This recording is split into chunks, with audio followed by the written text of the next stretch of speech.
I feel like Cupid, and should old acquaintance be forgot.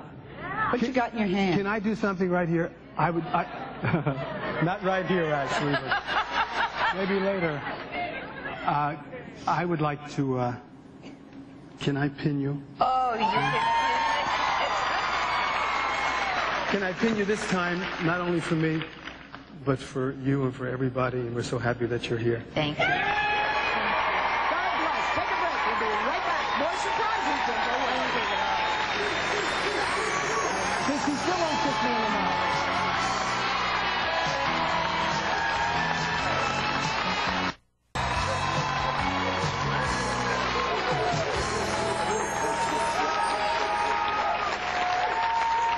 Sandra, do you know how successful James has been? Yes, I do. We were just Directing about movies it. Yes. of the week and doing all of that. He's been Yes. very successful. He has a spaghetti sauce. Oh, I have You I have a pasta sauce in the market. It's actually my grandmother's recipe. And You're not still Italian, are you? oh, I'm still Italian, absolutely. It's actually a tribute to my grandmother, because she helped me quite a bit in my career, and she was always a tremendous supporter, and so I figured what nicer way to do it than to do it than, yeah. It was, And it's selling very, very well, as a matter of fact. yeah, Sir. absolutely. Yes, Sandra, I have a question. I'd like to say I have great admiration and respect for your coming out with this information today. And I do that because I know many people who have recovered recently from compulsive eating, alcoholism, sex and love addiction, and a number of other substance abuses. And my question is, well, I'd like to say that many of them have come to realize that the basis of it was an incest experience in childhood, which only came through very hard struggle and work to come to understand that. Could you tell us how you came to the awareness and connection of your difficulties being traced to your incest experience? Okay, I go to a therapist, but more than that, he is an addictionist. And the first time I walked in the office, he said he has never met someone that came through these doors that, if they were anorexic, they were abused as children. I mean, it all goes together, or bulimic. It all suddenly, the three somehow, like you just said, everybody has one of the problems. With me, I turned basically to alcohol. How long? How long alcohol? Since I was 17. Ooh. Wow. Well, yeah, right after I, all right, let's be fair and say maybe 18, and it was a very strange way I started with it. But to your answer, does it make you feel good that he said that it means a lot when you say these things? yes, because I was afraid to say them. I also don't know if you know how much of a role model you are. So many celebrities have grown up watching you, and a lot of them wanted to be you. One of them is here today to tell you what you mean to her. Ladies and gentlemen, from the hit television series Coach, would you please welcome Shelley Fabares. I didn't know these people were here. Did you know Shelley was here? You did know.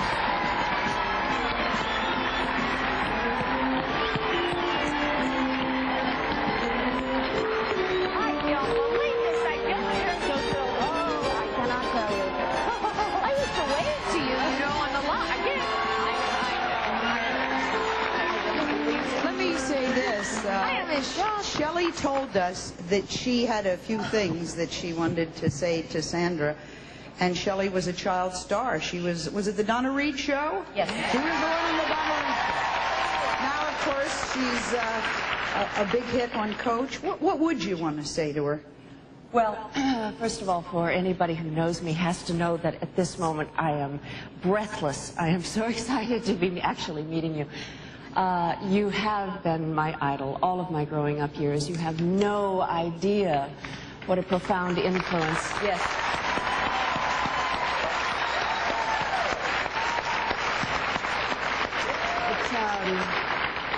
I really found that so much of my life I just felt better knowing that we were in the same world together. I think you really have no idea on a lot of levels how many people you touch and what a difference you make in people's lives.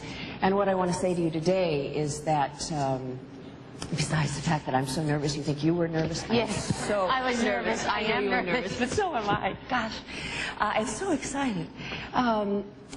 What is so heroic of you to come out and to talk about the things you're talking about. I agree with the gentleman over here. It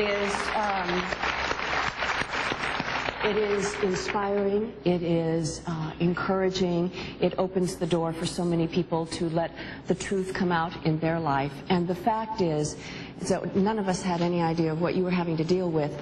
But the beauty that is inside of you and that is who you really are is what you always were able to put out there, and that all of us who loved you so much and love you today, that's what we all responded to, and just you gave us hope and inspiration, and we're here now to tell you we welcome you back. I'm sorry, what'd you say? Yeah. Thank you.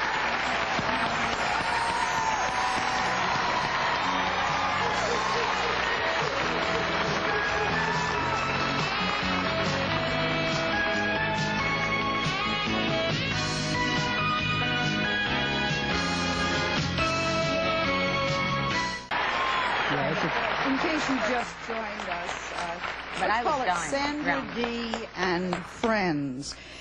There are things that we haven't gotten to understand yet, and that is, although Mother knew about the child molestation or the incest, you two remained extremely close till the day she died. So isn't there terrible mixed feelings about one's mother?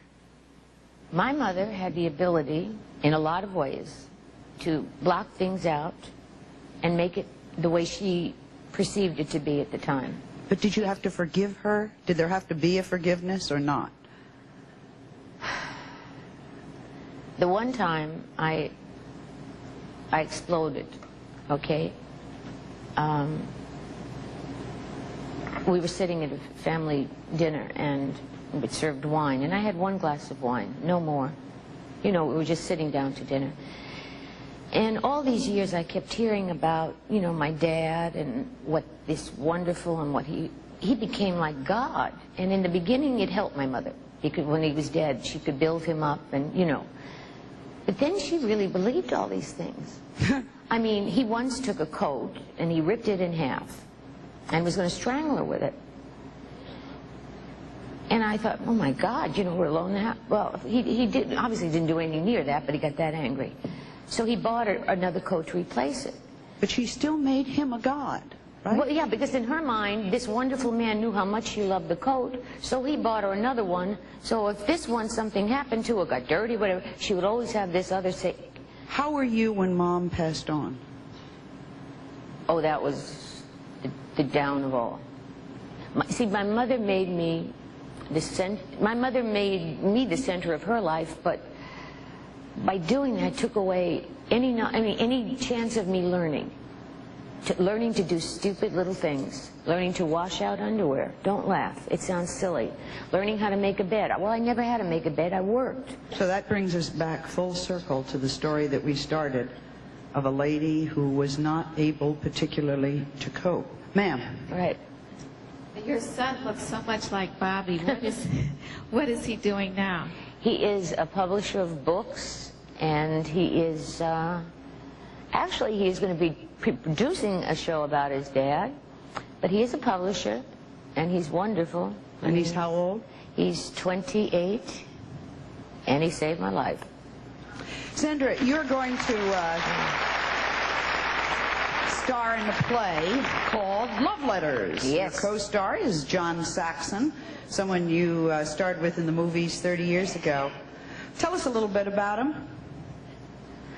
I was afraid of John Saxon. He was, no, he had this look of deep intensity, and I had never, this really seriously was my first screen kiss, and that was the test. Shall we recreate it? Oh, do you have? Welcome, John Saxon. Whoa! I believe this.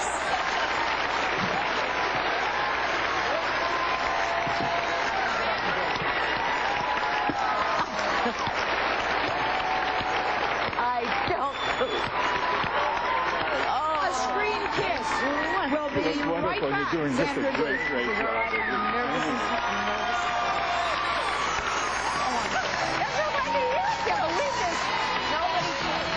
Way. Yes, ma'am. Where are you from? I'm from Bayonne, New Jersey. What do they think about Sandra and Bayonne? Sandra, Sandy, will always love you. I'm Joyce Lawton Nessel. And I hope Sandy remembers Miss Tierney's 4th grade class when she did her first starring role as Peggy O'Neill. Were you in her class? Sure was. I loved her then. I love her now.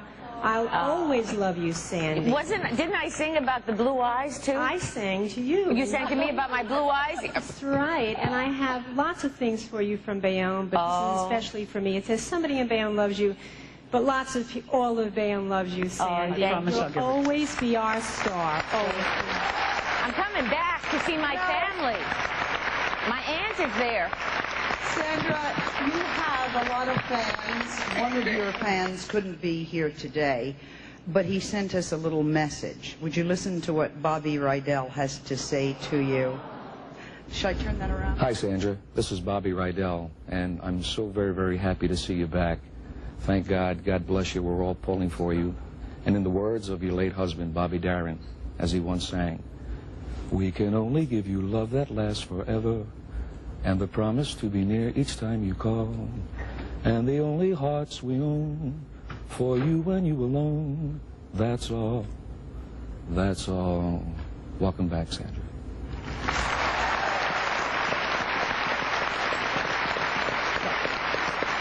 Hi, Sally.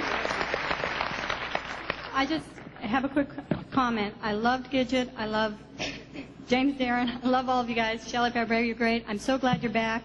I'm so glad you've recovered, and we look forward to seeing more of you. Thank Yes, you ma'am. so much. Hi. Thank you. I think everybody looks great up there, and I especially like your hair, James. It turned this color because I was so nervous about doing the show. Sandra, it's good to see you in the spotlight again. I only wish that Bobby Darin could be here also. And as for the rest of the other 3 of you, what a nice surprise. Nice surprise from you, Take a too. break. We'll be right back from San Francisco.